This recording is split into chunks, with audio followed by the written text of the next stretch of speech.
Hey everybody, welcome to Shadow and LightWork, and welcome to a brand new lunar year. Yay, Happy New Year!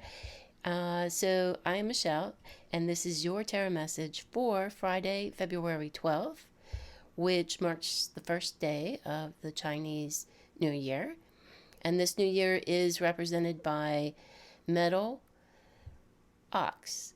So it's actually the full name is Yin Metal Ox, and you can see a picture of him here. So to celebrate, I decided to do a pick a card reading for today, and I hope you enjoy. And let's go ahead and get started.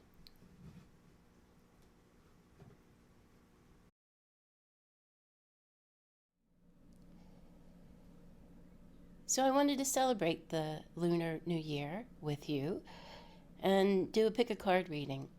So I have 3 stacks of cards here. One is quartz crystal. The other has citrine crystal. And then we have a jade turtle. So we have white, yellow, and green, which are all lucky colors for the metal ox in the metal ox year. So we have the quartz, the citrine, and the jade. And just take a moment to pick the stack of cards that resonates with you the most. And then I will read each stack individually and put a timestamp in the description notes for this video so that you can jump right to it. So just take a breath and choose the one that is your fortune for the new year.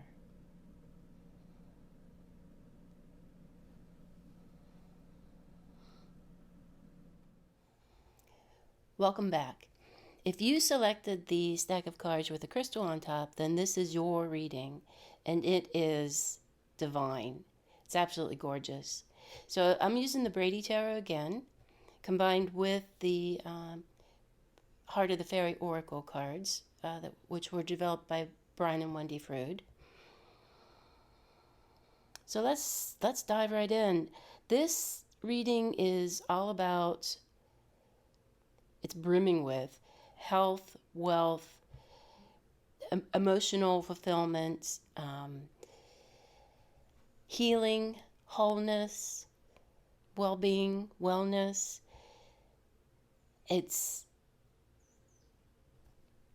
a lovely proposition. It's a lovely step into what could be a wonderful, healthy new year for you. So we have the 4 of Roots, which traditionally would be the 4 of Pentacles. And in this card, you see the little armadillo kind of cuddled up and nesting in the ground and taking a break. So this could be considered a bit of hibernation or resting or recharging. So it's a period of time. And you can see here the trees are bare, so it's winter time. It's either sunset or sunrise. So it's a twilight period. It's about taking a break and recharging. So you might have been called to slow down a little bit over the winter. And as we step into the spring coming forward, there's going to be a regeneration of emotional resources, of physical resources, of health and well-being. So take that opportunity during the slower time to rest, think about your goals for the new year, planning it out, dreaming what you want to accomplish, and just resting with the season. Okay, and so then I'm going to, right here, wealth. And you can see this is a gorgeous tree, and it's full of life and abundance. All the animals here, we've got hummingbirds and a peacock, and we've got butterfly. And right here, this little symbol, and I needed to look that one up, is called an Olin, or represents movement. So this can represent movement and growth in a physical plane, which is represented by the discs or roots, into abundance. So the 10 of roots, the 10 of pentacles, is the culmination. So going from rest and peace and a little bit of hibernation to branching out, growing, flourishing, and expressing wealth and abundance in the new year. I was looking to see if we could identify any of the other little characters. So this symbol, the Olin, represents, would be similar to the caduceus in Greek, which is the medical symbol, which again brings in the abundance of health. Like the tree that leaves out in the spring, it represents a resurrection. So it represents a new direction of growth, increased growth, abundance, life. The tree provides structure for so many other little critters in the forest. It provides a home for many different kinds of animals that live there. It provides food for them. It provides food for us, and shade and shelter.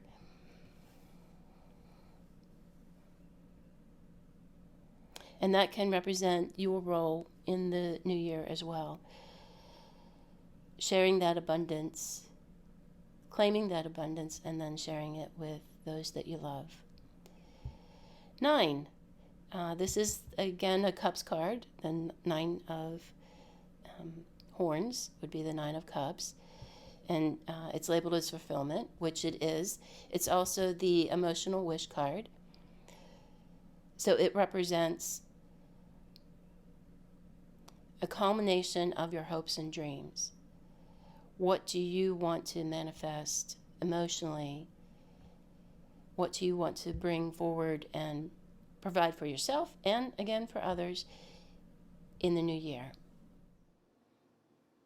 And finally, we have the Queen of Owls. So this is one card from the deck, the Heart of the Fairy Oracle deck. And the Queen of Owls represents physical healing, well-being, and the support that you might need to embark on a new journey of healing. A little burst of support and energy if you've had a difficult journey, or a journey that's taken a lot of energy out of you. So this I see as a progression and a healing process. So for now, as we step into the Lunar New Year, it's about conserving your resources, taking a bit of time to rest up and recharge. And then during the spring, just as the trees leaf out, it'll be time to metaphorically leaf out and grow and prosper. There is an aspect of a challenging journey there, but it's a journey that is fulfilling, rewarding, and emotionally significant. And that you have universal support with the Queen of Owls, who provides the healing energy that you need to help you through the process. Okay, so I'm going to close this one here. This is an absolutely gorgeous progression of cards. The lovely colors. You see the sunset in both, or the sunrise in both of these cards. Perhaps it's a sunset here and the sunrise here. Okay, I'm going to close it there. Namaste. Happy New Year. Welcome back. So if you chose the Citrine, then this is your reading for the new year. There are 3 cards here. These are from the Brady deck, and 1 card from the Heart of the Fairy Oracle, which was created by Brian and Wendy Frood. And in this reading, we have the 4 of Horns, which represents the 4 of Cups, and it's named apathy. It's emotionally related, so it would be an emotional stagnation, emotional apathy, kind of a blah sense of being not interested in much of what's going on around you. Just a bit of overworn, perhaps, overindulged, or just uninterested. Then we have the star, which is from the major arcana. This is number 17. And you can see that there is an ibis here holding one horn in her beak and the other around her neck. And you can see the flow of water, which is the flow of divine energy and emotion. So I'm sensing a theme here. We've got water, kind of a bit of stagnant water. There's water behind the ox in this image, but he's not interested in it. He's just interested in sleeping, resting, taking a nap, looking at the 3 cups that he has in front of him, but not really doing anything with them. They're just sitting there. And there's 1 cup up here that's has the interest of the birds, but again, not the ox. It's just not interested at all. As opposed to the star card, which is about the flow of emotions and energy and spirit. It is about sharing that energy with others, sharing it with, recharging and sharing that abundance of energy and emotion and spirit with those around you. Recharging the earth, recharging yourself, recharging your community. And then we have the Emperor, number 4. Again, another major arcana card, and again, another 4. So we have 2 4s and 2 major arcana cards. So this really is a journey. And when I look at this card, I know that this is an elk that's perched on top of a rather barren mountain. But the elk is standing his ground. He's proclaiming that he has achieved a pinnacle in development, and this is his tower. This is his perch. Traditionally, the emperor represents leadership and the divine masculine energy. So it's more fire-related than water-related. It's about expressing an opinion, expressing a point of view, standing your ground, taking charge. And that may be the energy that's necessary to kind of break up this stagnation that's developed.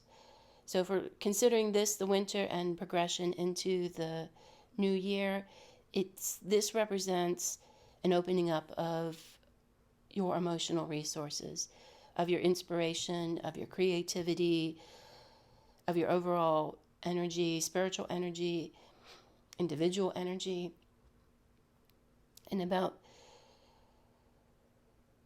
taking what you feel and being able to express it confidently. So, for example, if you're working on a project, an artistic or creative project, maybe a painting or a sculpture or writing a book, this apathy card might represent just being stuck in the process, not being able to move forward, not really having a desire to work on the project or to make progress with it, or not having a clear sense of inspiration for it.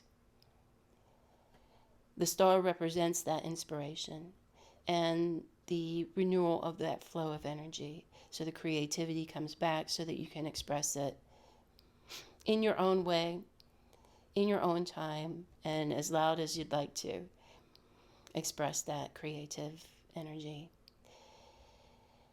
And finally, we have the Maiden. So in the Heart of the Fairy Oracle, cards, the maiden represents a first love, kind of a wonderment, you could say.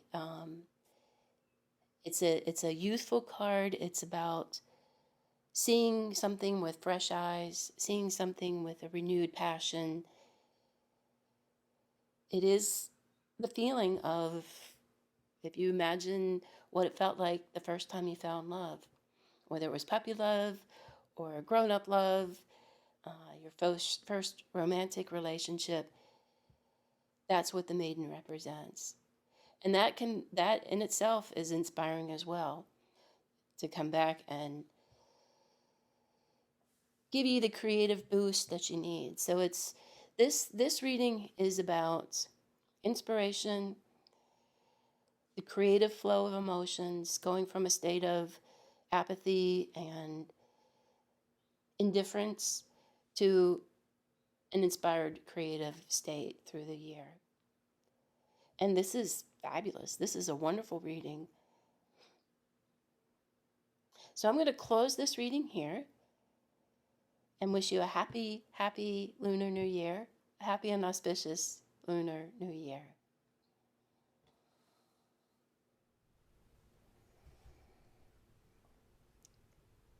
Right. Welcome back. So if you chose the Jade Turtle, then this reading is for you. And this is, again, another beautiful reading, but it has a completely different meaning than the other two. And also, if you feel drawn to any of the other, to the citrine or to the crystal, by all means, go ahead and listen to those readings as well. So in this reading, I'm using the Brady Tarot again, 3 cards from the Brady Tarot and 1 card from the Brian and Wendy Frood Heart of the Fairy Oracle card deck. So we have the Sun of Roots, which in the traditional tarot deck would represent the Knight of Pentacles, which is the Earth suit. We have 2 major arcana cards, 11, which represents justice. So this, and justice stands for a balance. It can literally mean court cases, legal affairs, legal cases, a righting of wrongs, a rebalance of resources, a balancing of energies. And I'm going to leave that one there for a moment and come over to the World. The World is the last card, the culmination of the major arcana. So this is the end and the beginning, and we can see that bit of a DNA double helix. Again, the entwined snakes of the caduceus, and a hint at the Ouroboros, the never-ending cycle of life. So this is the World, and you can see that again in the nest, the cycle, the circle, the cycle of life. So the 21, the World card represents the end of and the beginning of the Fool's journey. So the Fool started it with 0 and stepped through the major arcana, past the Magician, the High Priestess, the Empress, the Emperor, and so on. And in the World card, it's the culmination and rebalancing of all that energy, completion, fulfillment. And I'll come back to that as well. The last card is the Fairy of Youth.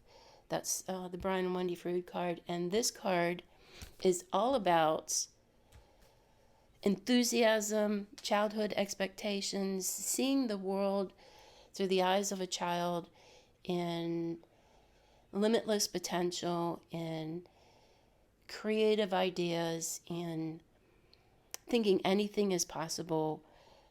You can grow up to be anything. You can put your focus in mind and create a world that is magical and mystical and fun. Okay, so this reading, so in the Sun of Roots, you can see there's a little mole here, and he's working tirelessly underground. You can't see him most of the time. Sometimes you can see their past trails, but he's underground going after food, after dinner, that little earthworm there. But all that energy, all that effort of digging through the earth, through the soil, that hard labor, it's all invisible. It's all happening underground. You've got a lovely dogwood tree growing above ground here, but it's kind of stationary. It's just standing there. It's beautiful, but all the work is happening below ground. So this is, to me, this represents the tireless labor of somebody that kind of puts their head down, nose to the grindstone, and gets the job done. It's about getting up and going to work every day, meeting practical responsibilities, taking care of yourself, your resources, being prudent, measured, progressing in a deliberate and positive way, but just not showy. So it's not about being the dogwood tree, it's about being the mole, getting the work done, getting the job done, not getting a whole lot of acknowledgement for it. And that's okay. That's okay. That works. And it's not necessary most of the time. But sometimes it is. So in order to go from the day-to-day job to creating something that represents the culmination of your world, there needs to be a bit of rebalancing or justice. And this can, here we see the turkey vulture, which in nature is the creature that transitions death into rebirth. The turkey vulture is the one that's cleaning up the show and transforming that lifeless carcass into food and energy and sustenance for the bird, and at the same time cleaning up the world for us, because there's no longer a carcass there. So in this case, these guys, both the turkey vulture and the mole, are doing a job.